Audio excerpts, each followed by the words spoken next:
Hello everyone, and welcome back, ladies and gentlemen, to the grand finale of Tales Adventure. It's about time we laid down our devices. It's about time we go to the grand Battle Kukku Army themselves. And I think it's about time we kick some ass, chewed some bubblegum. We're all out of gum, so kick some ass and find some frogs, I suppose, and let's go fishing with them.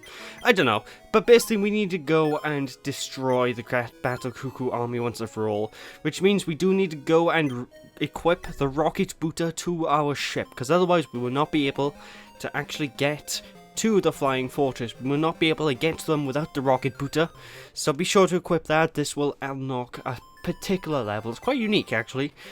And whenever you're in this battle fortress zone, whenever you're flying about, just stay to the top of the screen and you will pretty much never get hit. If you stay right by here, you can continuously go forward and never get hit. It's a very easy zone because look at this.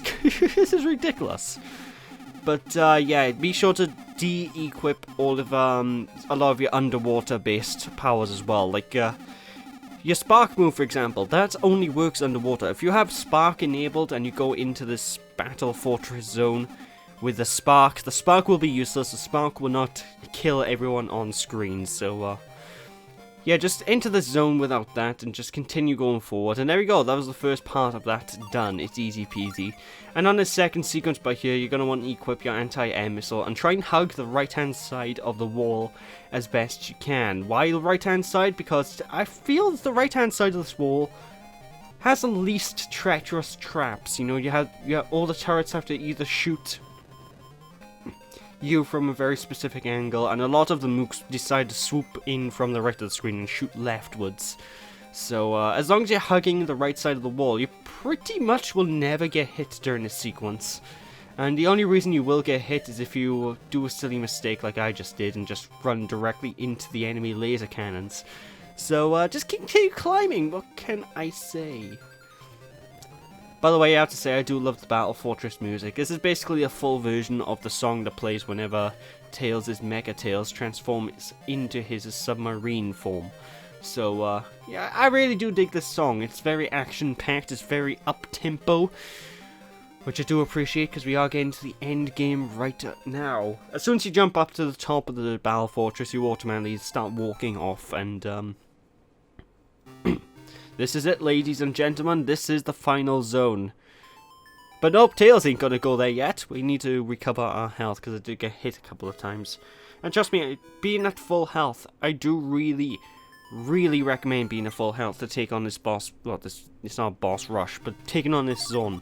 Because this is an endurance level, folks. This is the hardest and longest stage in the entire game. And the game will throw everything at you. It'll throw loads of mooks, it'll throw spike traps, it's gonna throw every little thing it can to try and stop you. It's got loads of barriers you need to deal with, loads of hidden areas that you can quite easily miss. So, stay on your toes. And as you can tell right by here, here's the final power of the game, the wrench! What a weird power to get at the very end, isn't it? And the wrench isn't that useful a power-up. Basically, what it allows you to do is change a lot of conveyor belts in this particular zone. It is only useful in this zone. You can only use the wrench in here. But, you see that purple thing right at the top of the screen? Basically, use the wrench on that, and you will be able to, reverse the conveyor belt rotation, basically. So instead of going forward, it'll go backwards. Whoop-de-doo. You have the spin dash at this point if you've been following my game as a guide, as a walkthrough. So honestly, you should just spin dash everywhere. You never really have to worry about having to need to use the wrench. So yeah. But yeah, this is a big maze. It's a big load of you need to find the right way to go. Basically, there's loads of hidden nooks and crannies you can go to, and for the most part, you're just looking for buttons that will open up force fields. Once you open up said force fields, then you can progress on to a brand new area. And as I said, this is a massive massive labyrinth that's going to try and test your wits, it's going to test your platforming skills, it's going to test everything that you, Miles per hour, has, you know, folks. So, it's tricky, and it is really climactic. I love the song that plays in this one, you know. The only sort of issue I kind of have with the song that plays in the background of this zone is it's very repetitive. Like, it does sound menacing, and it does have that dun dun dun dun dun dun dun tune to it that sort of gets me amped up. Like, okay, we're at the end almost, but it's very repetitive. The game, they should have made the song a lot longer because it's such a long level, and we're just hearing the same 10, 20 notes over and over and over again. And no, make it longer for God's sake. I mean, people would get sick and tired of Escape from the City if the entire song was just bow bow bow bow bow bow bow, and that was it. You know, folks. So,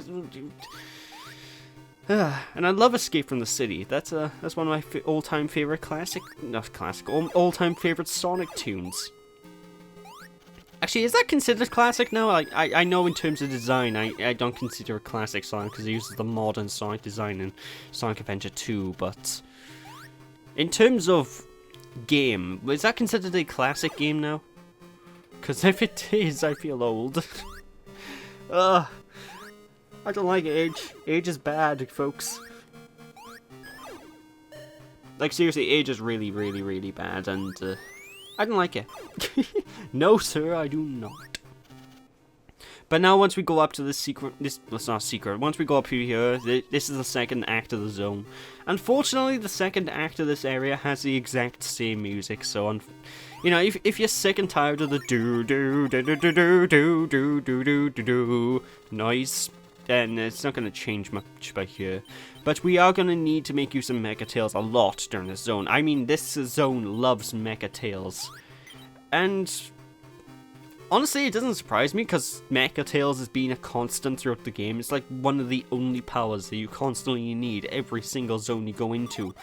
But be sure to have Mecha Tails equipped, because he is mandatory. You need the Mecha Tails to beat this zone. You need the Mecha Tails to open up the force fields. If you don't bring Mecha Tails with you, then you have to leave the zone and you have to restart it from the very beginning again. Well, I say that, but you won't get far in the first place in this zone if you use Mecha Tails. So if you don't use Mecha Tails, so you wouldn't have to restart it that much, because you'll get a few feet into the zone and realize, oh, I gotta use Mecha Tails here. Oh well, time to leave. Uh-oh, the Kukku Army is gotta speed up. Oh no, my face. But yeah, this is actually the most tricky platforming sequence in the entire zone, where you need to sort of manipulate the enemy AI, and I'm failing to do so. God damn it, Tails. So wait until the enemy AI sort of shoots, then start flying above around him and what have you. The best thing is about right now at this point in the game, I do have all 7 Chaos Emeralds, so I have a ridiculous amount of health, which makes this so much easier to play through. Yeah, yeah. I say that, but I still do stupid ass mistakes.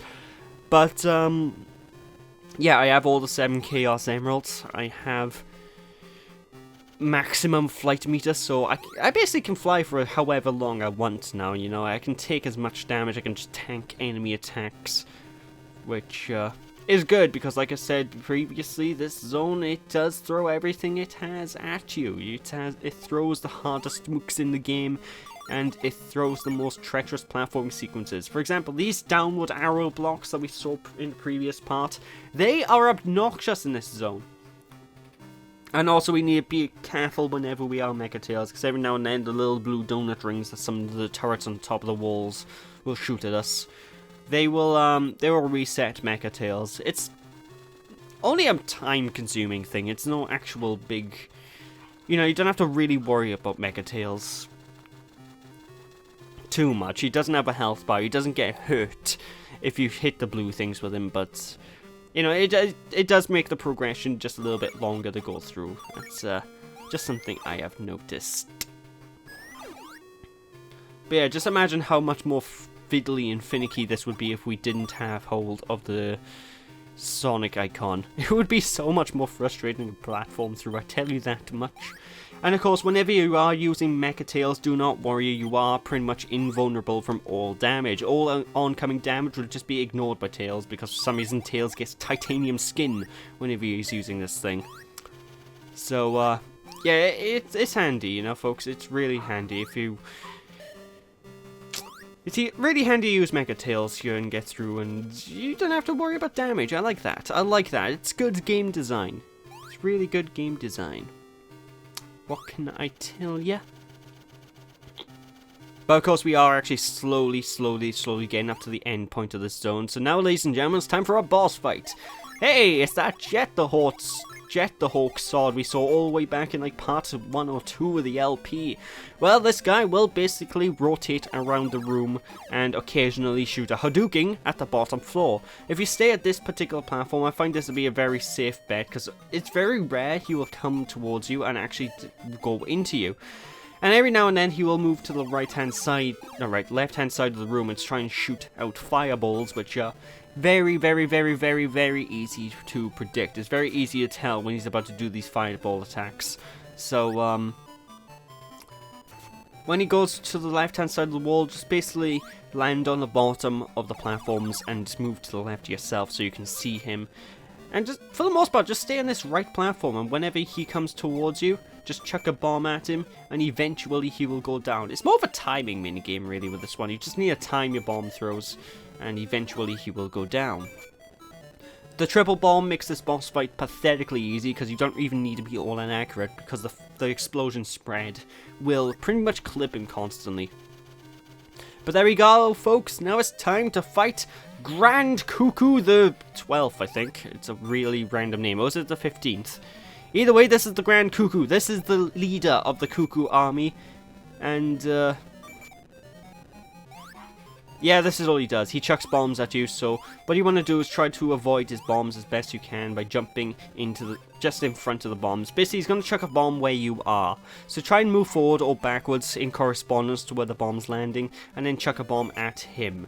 And well, if you get too close, he will try to grab you, and he basically has these Mega Man arms, I've noticed, where he'll just grab you, he'll chuck you about, and he doesn't do too much damage.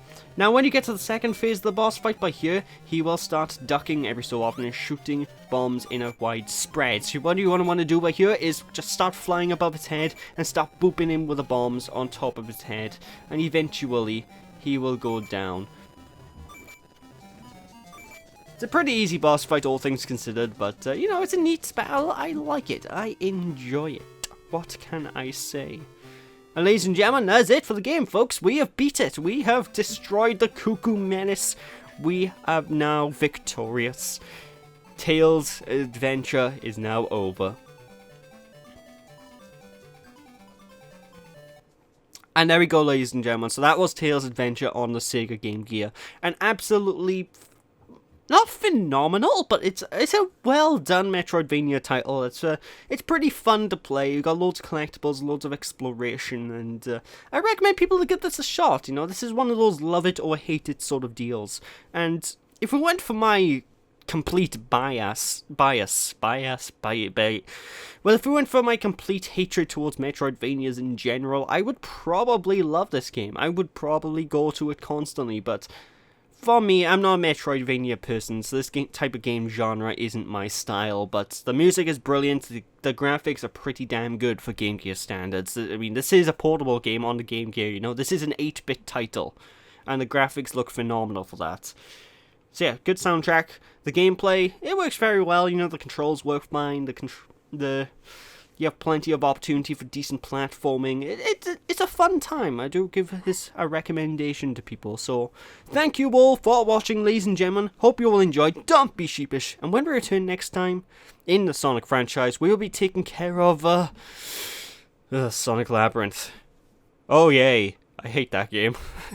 So that'll be fun. So thank you all for watching, people. Hope you all enjoy. Don't be sheepish. And I'll catch you all then. Bye!